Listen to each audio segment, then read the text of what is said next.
I'm standing at the end of the driveway of the house across the street from where I live. And now I'm standing in the driveway of my next door neighbor. So I saved a lot of good trash this week. It is truly shocking what some people throw away. In today's video, I'll be rescuing items from my neighbor's dumpsters and some common household trash and transforming them into beautiful, one-of-a-kind home decor. I can't wait for you to see the before and afters. So let's get started. I can't believe I'm saying this, but for this first Trash to Treasure project, I saved the lint for my dryer for a few weeks because I wanted to see if I could turn it into paper. I dumped the lint in the blender and added about half a cup of water and mixed it up really well. I soon realized that I needed some kind of bonding agent to hold the lint together. So I dissolved a glob of white glue in another half cup of water and added that to the blender and mixed it up again. I used a splatter screen to drain off the excess water.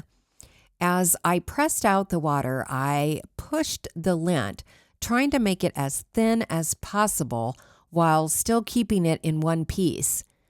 Once most of the water was removed, I placed it on a towel and tried to further flatten it out by going over it with a rolling pin. I thought the lint would stretch out like when you roll out pie crust. Although it did get flatter, it stayed about the same size.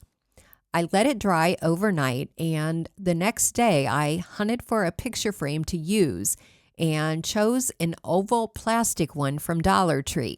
I used spray adhesive to attach the lint to the frame backing, and then I cut off the excess lint from around the edges.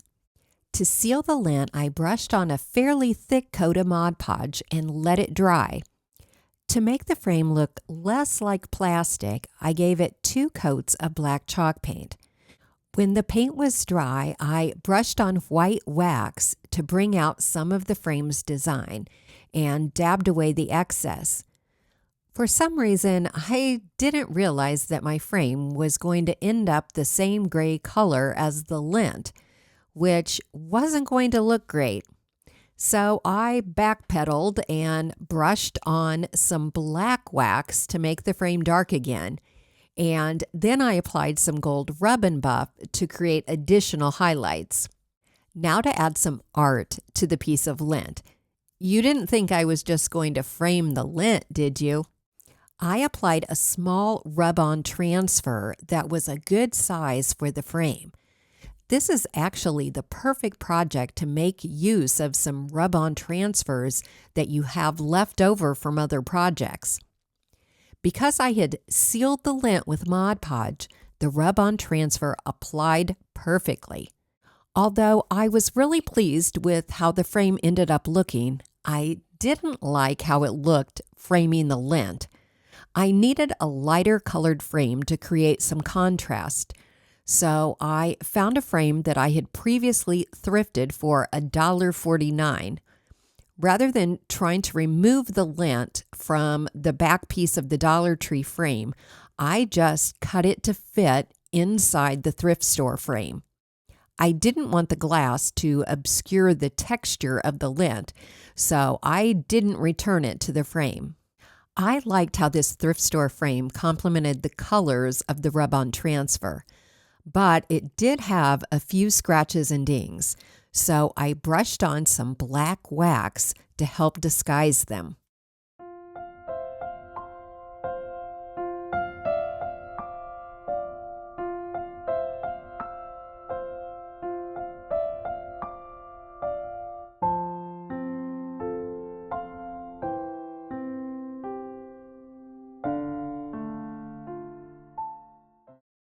I cleaned out my closet last week and was getting rid of this dress, but I ended up saving it because I wanted to remove the pretty lace. However, today I'm using a piece of the fabric. I adhered it to a sheet of cardstock with pixie spray and then ran it through my inkjet printer, printing a vintage floral image onto the fabric. I thought the flowers would look nice in the Dollar Tree frame from the previous project. Since I had already used the insert of this frame, I left the fabric attached to the cardstock and cut it to fit the back of the frame, adhering it this time with spray adhesive. Once adhered, I trimmed up the edges so it would properly fit back in the frame.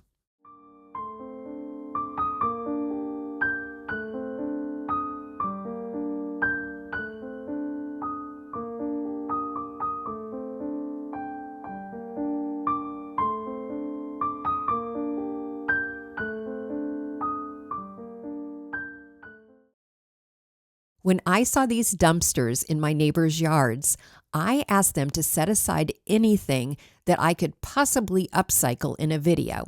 So I didn't actually have to jump in the dumpster to retrieve this milk jug. It's a replica, not an actual antique, but it's still a nice piece, worth saving from the landfill. I gave it a coat of ivory chalk paint just to freshen it up, and I tried to avoid painting over those distressed spots. Originally, I had thought I would use an IOD paint inlay on the jug, but I needed 3 sheets to fully cover the sides of the jug, and I only had 2 sheets. So I decided to use IOD's Joie de Rose rub-on transfer instead. Even though I was using full transfer sheets on a curved surface, they adhered perfectly. The only issue I ran into was where the first and last transfer sheets met up on the back side of the jug.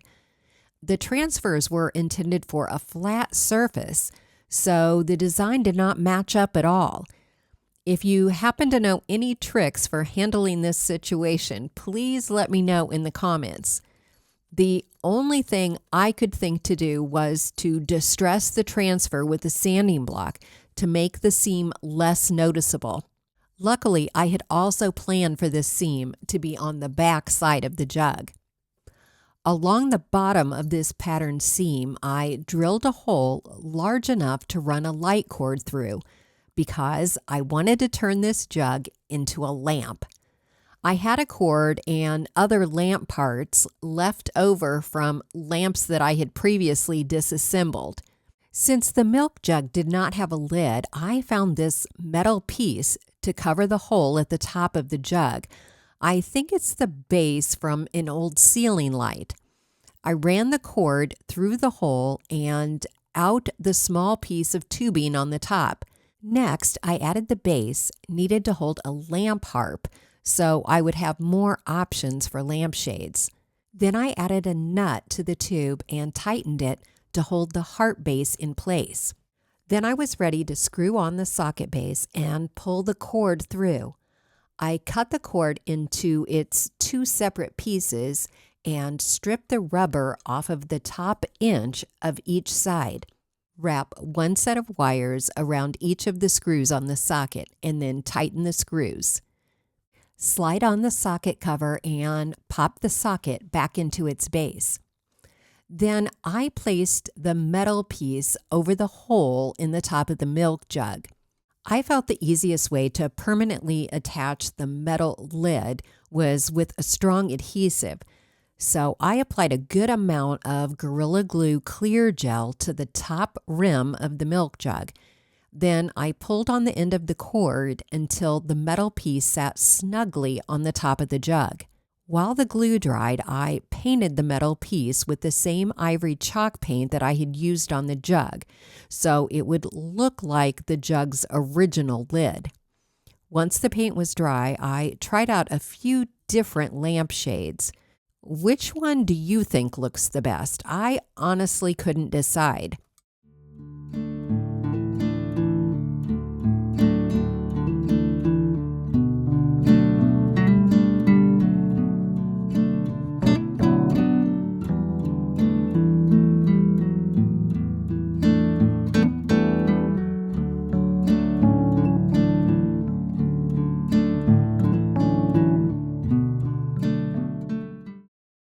I also saved this birdcage wall decor from the dumpster. I liked the rusty green paint, but I didn't care for the metal ivy leaves, which I thought gave it a dated look. It took a few minutes, but I was able to bend and pull the leaves off with pliers. This did leave a few silver spots where the paint was pulled off, so I just dabbed a little brown paint on those spots, which blended in with the rust. To create a back for the bird cage, I first traced out the cage shape on a piece of black poster board and cut it out. However, I decided right away that the poster board was too flimsy, so I cut out a piece of foam board to the same size and shape. Then I hot glued the foam board to the inside of the back wall of the cage, which was surprisingly secure. I wanted to add an IOD bird transfer to the black background, but because the birds I had were fairly small in comparison to the size of the cage, I also added a few flower transfers to add additional interest to the poster board. Then I used spray adhesive to attach the poster board over the foam board. Although you could barely see the styrofoam sides of the foam board when the cage was closed, I wanted to clean up those edges anyway, so I hot glued some thin black rope around the sides. Next, to add some additional interest to the cage, I hot glued a small piece of styrofoam to the bottom center of the cage. Then I added some greenery stems that I pulled from a recently thrifted floral bouquet. Once I was happy with the arrangement, I hot glued small pieces of moss over any exposed areas of the styrofoam.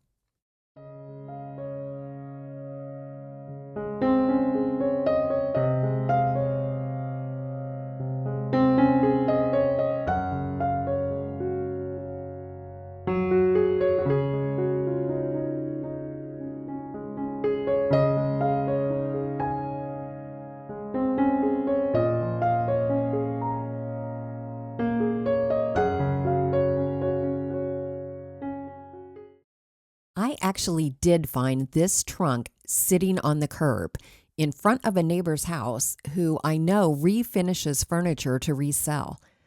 I can see where she started sanding off the paint, but I'm not sure why she gave up and put it out for trash. The wood is really not nice enough to stain, but I think we can give it a new look with fresh paint. First, I wiped it down with liquid sandpaper to clean it really well and prep it for paint. Then I began painting the entire exterior of the trunk with some olive green paint I had left over from another project. The inside of the trunk was lined with a velvety fabric, which I wasn't going to touch. Unfortunately, I couldn't remove the handles without damaging that fabric, so I just used a small artist brush to paint around all of the hardware. I placed a plastic garbage can inside the trunk to prop the lid open so I could paint the lid while the inside edges dried. I debated different options for decorating the trunk, but ultimately I decided to use a William Morris design peel and stick wallpaper from Amazon to cover just the inset areas on the top and front of the trunk. Although it probably wasn't necessary, I sprayed those inset areas with Easy Hang spray. This allows me to adjust the wallpaper and get it perfectly aligned, or even completely remove it without damaging the paint or the wallpaper piece. Once I had the paper in place, I smoothed it out with a plastic scraper, which will push some of the Easy Hang spray out the sides. To cut off the excess paper around the edges, I used the plastic scraper to guide my cuts with a utility knife. Be sure to wipe everything with a damp cloth to clean off any of the spray that might have gotten on the wood or the wallpaper. I decided I wanted to add a little color variation, so I found an old can of Sherwin-Williams Urbane bronze paint and used that to create a border around the wallpaper. Then to finish it off, I cut out a bird and flower design from the wallpaper to add some interest to the two sides of the trunk. I debated whether or not to apply wax to the trunk. I had used a very durable cabinet paint that didn't need to be sealed, but I thought I did want just a hint of antiquing wax. So I brushed on some very watered down wax to give it just a hint of age.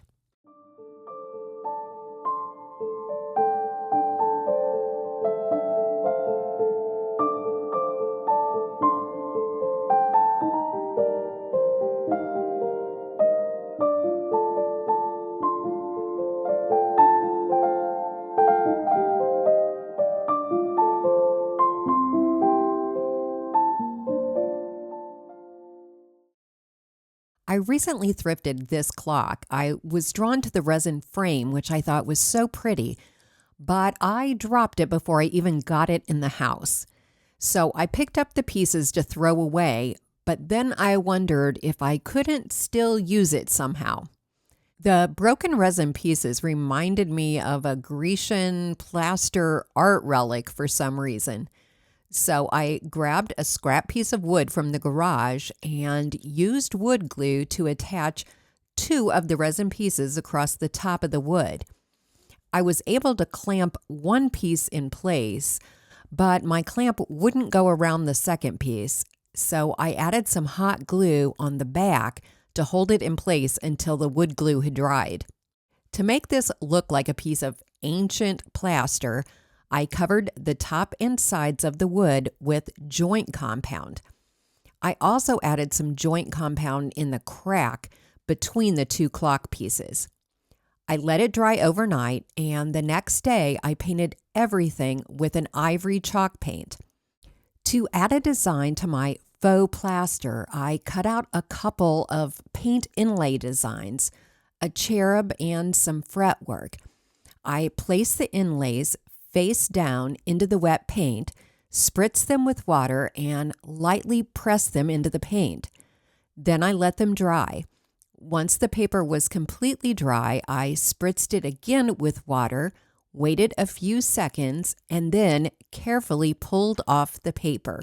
I was very happy with the design. It adhered perfectly, but it looked too new to be an ancient relic. So I thought I needed to distress it. I used my heat gun to dry the paint, and then I lightly sanded it with a sanding block, which unfortunately just smudged the paint. Do you think it smudged because the paint wasn't fully dry, or do IOD paint inlays always smudge when you try to distress them? I don't know. I wasn't too concerned though, because I was going to apply watered down antiquing wax over the entire piece anyway to give it an aged appearance. I knew the antiquing wax would blend away the smudge. However, when I went to wipe away the excess wax, I further smudged the paint inlay. I did find that if I carefully dabbed on the wax and carefully dabbed away the excess, the design didn't smudge nearly as much. By this point, I had accidentally created a design that really did look old. So I wanted to try one more thing. I applied some more joint compound over the area where I had mostly rubbed off the cherub design. When it was dry, I sealed it with Mod Podge and let that dry. Then I tried applying another paint inlay design. I think I rushed and the joint compound was not fully dry because when I removed the paper, it pulled off some of the joint compound too. It wasn't what I was planning for, but with some additional antiquing wax, I decided it looked like a genuine artifact. I added a D-ring to the back so it could be hung on a wall. And because the back looked really messy, I cleaned it up with a coat of ivory chalk paint.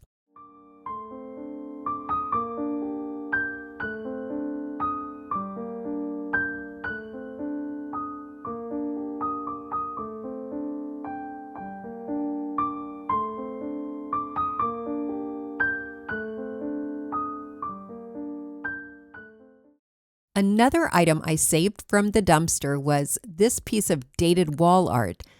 Although it does have an interesting shape, the frame is not actually wood. In fact, the entire piece is plastic covered with paper. To paint it, I knew I needed to apply light coats of chalk paint to keep the paper from bubbling. I decided to paint the center white and the rest of the frame pink for a simple appearance. Originally, I was thinking of applying a pretty rub-on transfer to the center, but since I use transfers in several projects today, I wanted to show you a different option. I took a small bundle of dried baby's breath, arranged them in a little bouquet, and tied them together with string. Since they're so lightweight, to attach them, I just applied a drop of hot glue to the canvas and pressed the back of the string into the glue.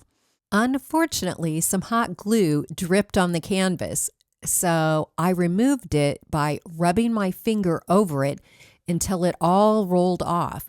Then I touched up that area with white paint.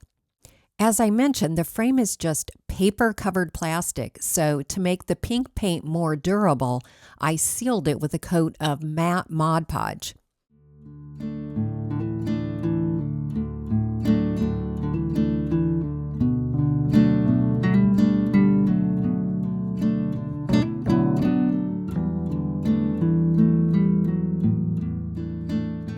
Thanks so much for watching today. I hope you'll let me know which transformation you thought was best. And if you enjoy curbside makeovers like these, here's another video I think you'll like.